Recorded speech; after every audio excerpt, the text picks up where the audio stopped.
Halo semuanya, selamat datang kembali di channel Ruang Film, sebuah informasi untuk kalian penikmat konten spoiler. Oke, jadi film yang akan saya bahas kali ini bergenre biographical drama yang berjudul Pawn Sacrifice. Film ini dirilis tahun 2015, dibintangi sekaligus diproduseri oleh Tobey Maguire. Diangkat dari kisah nyata, film ini tuh mengisahkan kisah hidup seorang Grandmaster catur dari Amerika yang bernama Bobby Fischer. Dan pertandingan bersejarahnya melawan seorang Grandmaster catur dari Rusia atau Uni Soviet yang bernama Boris Spassky. Boris Spassky dikenal sebagai Grandmaster catur yang tidak terkalahkan. Sedangkan Bobby adalah seorang Grandmaster termuda dan memiliki kesempatan untuk menghentikan dominasi kemenangan Boris. Tentunya pertandingan kedua Grandmaster ini menambah suasana perang dingin antara Amerika dan Uni Soviet. Lalu apakah Bobby bisa memenangkan pertandingan tersebut? Nggak usah lama-lama, mari kita langsung masuk aja ke pembahasan filmnya. Diceritakan pada tahun 1972 diadakan sebuah kejuaraan dunia dari olahraga catur yang mempertemukan Grandmaster asal Amerika bernama Bobby Fischer melawan seorang Grandmaster dari Uni Soviet bernama Boris Spassky. Namun pada game kedua, Bobby tidak hadir pada jadwal yang sudah ditentukan. Ternyata ia sedang berada di hotelnya dan merusak barang-barang yang ada di dalam kamarnya. Diketahui bahwa Bobby ini mengalami gangguan kesehatan mental dan pertandingan tersebut membawa dampak psikologis dan tekanan jiwa yang berat bagi dirinya. Perasaan cemas berlebih yang dialaminya dikarenakan ia merasa sedang diawasi oleh seseorang dan beranggapan bahwa sebuah alat penyadap mungkin disembunyikan di sebuah tempat di kamarnya. Oke, kita mundur ke tahun 1951, di mana saat itu Bobby masih kanak-kanak. Bobby tinggal bersama kakak dan ibunya yang diketahui kalau ibunya itu merupakan imigran dari Soviet yang tergabung dalam sebuah kelompok pro-komunisme. Karena hal tersebut, keluarganya selalu diawasi dan dimata-matai oleh FBI. Bobby yang baru saja melihat kalau ada seseorang mengintai dari balik jendela langsung melaporkannya pada sang ibu. Ibunya lalu menasehati Bobby kalau di luar sana banyak orang jahat yang ingin mengintimidasi mereka dan memberitahu Bobby jika ada orang yang bertanya tentang dirinya jangan pernah mengatakan hal apapun. Tindakan mata-mata itu membuat Bobby kecil menjadi paranoid dan merasakan cemas berlebihan. Ia juga menjadi sangat sensitif terhadap suara-suara yang ada di sekitarnya. Malam harinya, karena sulit tidur, Bobby mengalihkan perhatiannya pada sebuah papan catur di kamarnya. Sejak saat itu, Bobby menjadi kecanduan bermain catur sampai-sampai ibunya tuh harus membawa Bobby ke dokter psikiater. Setelah menjalani pemeriksaan, Bobby dibawa ke klub catur di sebuah gereja dan berharap jika ada yang mengalahkannya maka ia akan sembuh dari kecanduannya. Di tempat tersebut, Bobby bertemu dengan seorang pendeta bernama Carmine. Dia adalah seorang master catur peringkat ke-25 di kota New York. Menyadari bakat besar yang dimiliki Bobby, Carmine memutuskan untuk memberinya sebuah pelatihan dan menjadikannya anggota klub. Saat Bobby berusia 12 tahun, ia sudah mengikuti ajang pertandingan profesional hingga membawanya menjadi juara catur termuda di Amerika. Bobby juga sering mampir ke sebuah toko buku Rusia dan membaca-baca buku tentang dunia percaturan. Bobby yang sedari kecil sudah peka terhadap suara di sekelilingnya menjadi marah saat ada seorang pria yang diketahui sebagai kekasih ibunya berada di sana. Bobby menganggap keberadaannya tuh sebagai pengganggu. Bahkan dengan terang-terangan ia meminta sang ibu kembali ke Soviet dan berkumpul dengan teman-teman komunisnya. Karena saat ini ia membutuhkan ketenangan dan konsentrasi agar bisa mewujudkan impiannya menjadi seorang juara dunia. Suatu hari, Bobby yang sedang bermain catur di klubnya didatangi kakak kandungnya untuk pulang ke apartemen. Bobby diberitahu kalau ibunya meniti karir politik di California sehingga ia bisa tidur di rumah tanpa ada gangguan. Kemudian, pada sebuah event kejuaraan catur yang diadakan di Yugoslavia, Bobby berhasil menjadi seorang Grandmaster termuda dalam sejarah. Saat diwawancara, ia pun mengutarakan keinginannya untuk melawan pecatur dari Rusia karena mereka adalah yang terbaik di dunia. Dan suatu ketika pada sebuah event pertandingan yang diadakan di Bulgaria, ia memiliki kesempatan untuk melawan sang juara dunia Boris Spassky. Tiba-tiba ia merasa cemas berlebih yang sudah ia alami sejak kecil. Bobby menjadi sensitif terhadap suara-suara yang ada di sana. Saat ia memperhatikan permainan pecatur yang lain, ia menyadari kalau pecatur dari Rusia telah melakukan kecurangan. Mereka menghalalkan segala cara untuk meraih kemenangan. Karena itu Bobby menjadi kesal lalu keluar dari ruangan. Lalu ia berteriak kepada orang-orang di sana kalau pecatur dari Rusia itu curang dan mengatakan kalau Federasi Catur Dunia telah korup serta tidak melakukan apapun untuk menghentikannya. Karena merasa diperlakukan tidak adil, Bobby memutuskan untuk berhenti dari dunia percaturan. Carmine yang berada di sana berusaha membujuknya, namun usahanya sia-sia karena Bobby mempertahankan pendiriannya. Setelah kembali ke apartemennya, lagi-lagi Bobby merasakan perasaan cemas berlebih. Karena itu ia pergi ke toko buku langganannya lalu membeli sebuah majalah yang berisikan berita tentang Grandmaster Boris Spassky. Orang-orang di sana juga mengatakan mungkin saja tidak ada mampu yang mengalahkan Boris. Sementara itu di luar, agen rahasia FBI terus mengintai kegiatan sehari-hari Bobby yang masih menganggapnya sebagai ancaman. Keesokan harinya, Bobby bertemu dengan seorang pengacara yang bernama Paul lalu menawarinya untuk kembali bermain catur. You're that lawyer. So you know who I am? Yeah. Invasion to hit California surf. Karena akan ada sebuah pertandingan persahabatan catur yang diadakan di California dan dihadiri oleh Grandmaster dari Rusia termasuk Boris Spassky. Bobby menunjukkan ketertarikannya untuk kembali, namun ia menginginkan adanya perubahan agar pertandingan berlangsung dengan adil. Lalu Paul menemui seseorang yang bernama Bill untuk membantu Bobby karena dia adalah satu-satunya orang yang pernah mengalahkan Boris dan Bobby dalam permainan catur. Lalu tibalah hari di mana Bobby bertemu dengan Paul dan menunjukkan gaya bermain catur orang Rusia yang telah ia pelajari selama bertahun-tahun. Paul sangat takjub dengan teknik permainan luar biasa yang ditunjukkan Bobby. Holy shit. He sees the end. I sacrificed my rook. You see, the Russians are like boa constrictors. I like this guy. Karena itu mereka tidak ragu dan memutuskan untuk segera berangkat ke California. Setibanya di sana, Boris dari Rusia disambut dengan istimewa dan menginap di sebuah hotel kelas atas. Sedangkan Bobby hanya menginap di sebuah motel biasa dan tentu saja hal tersebut membuat Bobby menjadi kesal dan marah-marah. I end up staying next to Route 66. The Russians, they get whatever they want. Dan tibalah saat dimana Bobby akan bertanding, namun giliran ia akan bertanding, ia tuh malah menghilang. Paul menemukannya sedang berada di toilet dan memintanya segera bertanding, jika tidak ia akan didiskualifikasi. Lawannya adalah seorang Grandmaster yang juga juara dunia nomor 3 bernama Ivanovic. Waktu bertanding sudah berjalan dan Bobby harus melakukan langkah pertama, tapi ia malah asyik merapikan pion catur dan membuang-buang waktu. Sepertinya Bobby menganggap remeh lawannya, namun ia berhasil memenangkan pertandingan tersebut dan kemenangannya pun menjadi viral. Setelah mengalahkan juara dunia nomor 3, Bobby menjadi sombong. Pikirannya pun dipenuhi rasa iri terhadap pecatur Rusia yang diperlakukan istimewa. Lalu ia meminta fasilitas yang sama, jika tidak dituruti maka ia tidak mau melanjutkan pertandingan. Selama turnamen, Bobby memenangkan semua pertandingan dengan mudah dan di final ia akan bertanding melawan Boris Spassky. Semalaman Bobby berlatih dengan Paul untuk melawan Boris keesokan harinya. Sementara itu Boris sang juara dunia malah asik bermain pinball.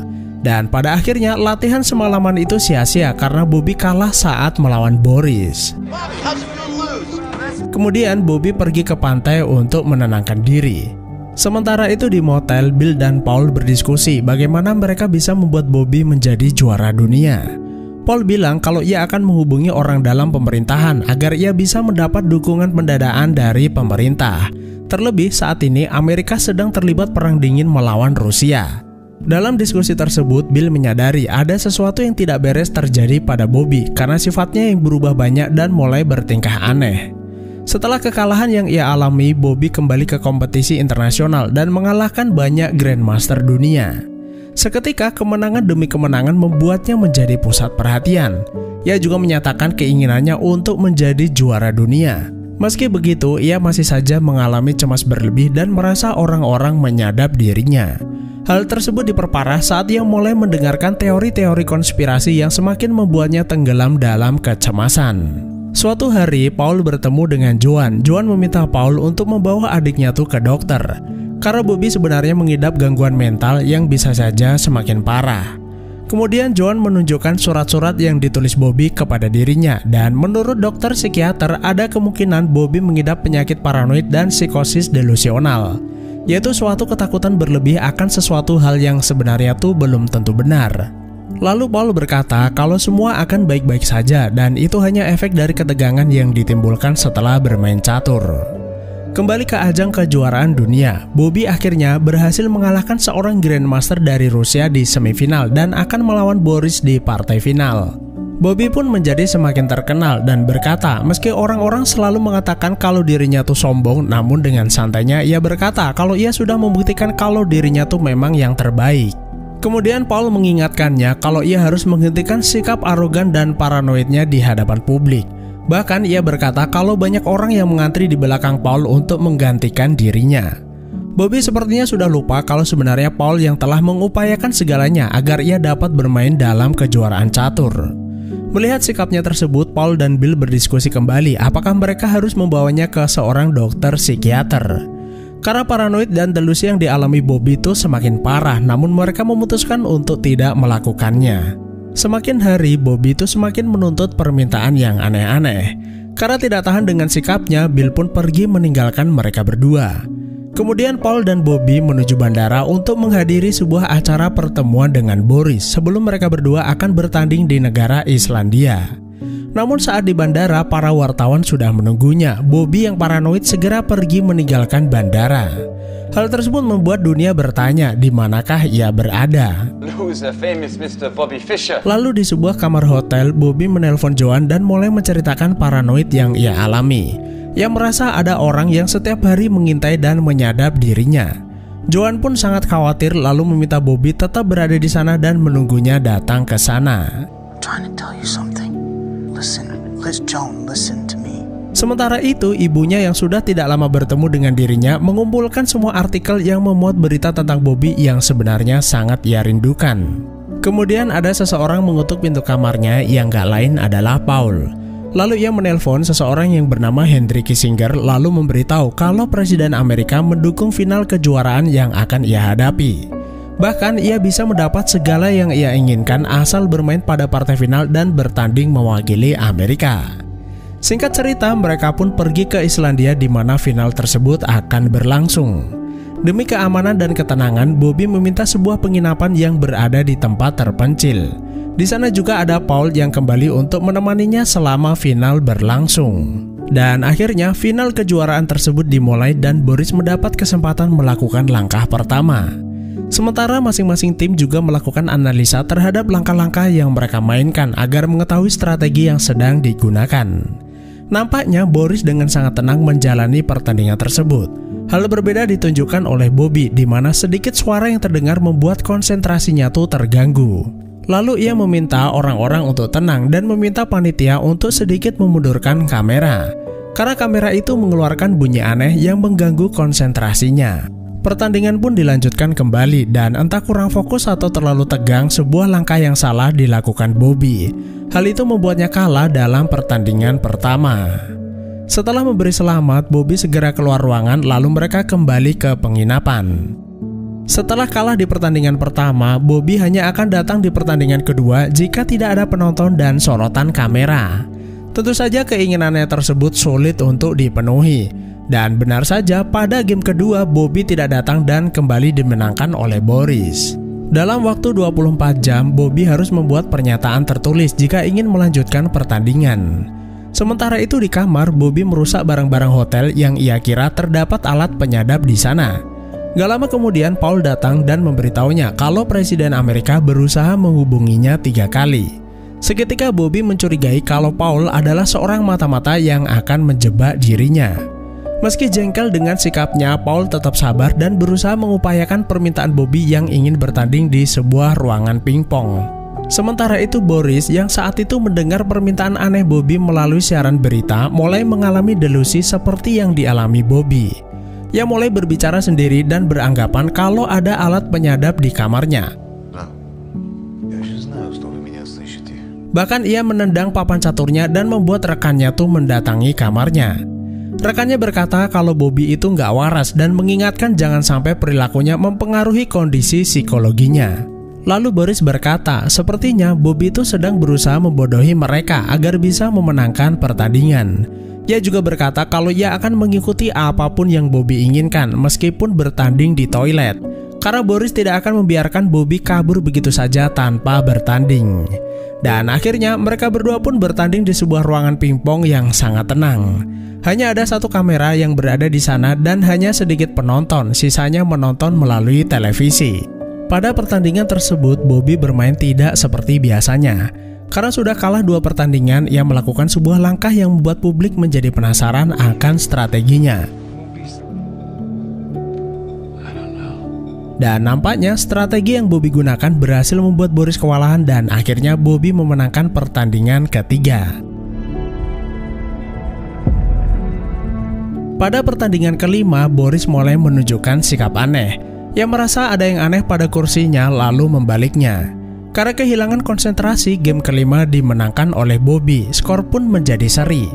Boris kemudian meminta panitia melakukan X-ray pada kursinya dan mendapati ada 2 lalat mati di sana. Dan pada game ke-6 pertandingan dilakukan di ruang utama seperti pada game pertama. Bobby sangat tenang dalam pertandingan tersebut. Ia tidak lagi merasa terganggu seperti yang ia alami pada game pertama. Pada game tersebut Bobby juga melakukan sebuah strategi atau langkah yang tidak biasa. Hal itu kembali membuat publik menjadi penasaran apa yang akan dilakukan Bobby. Perlahan-lahan Bobby membuat sang juara dunia terdesak.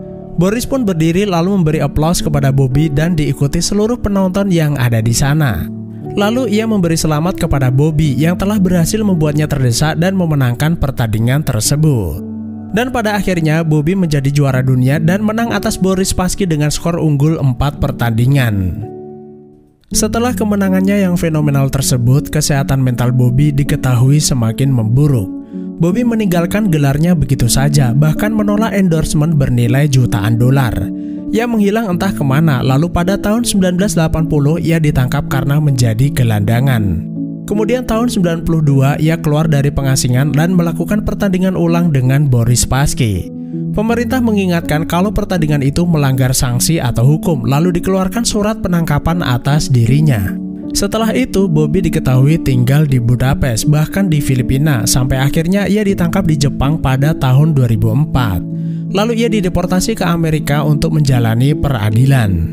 Namun pada tahun 2005, ia berhasil mendapat suaka di Islandia dan meninggal tahun 2008 karena gagal ginjal.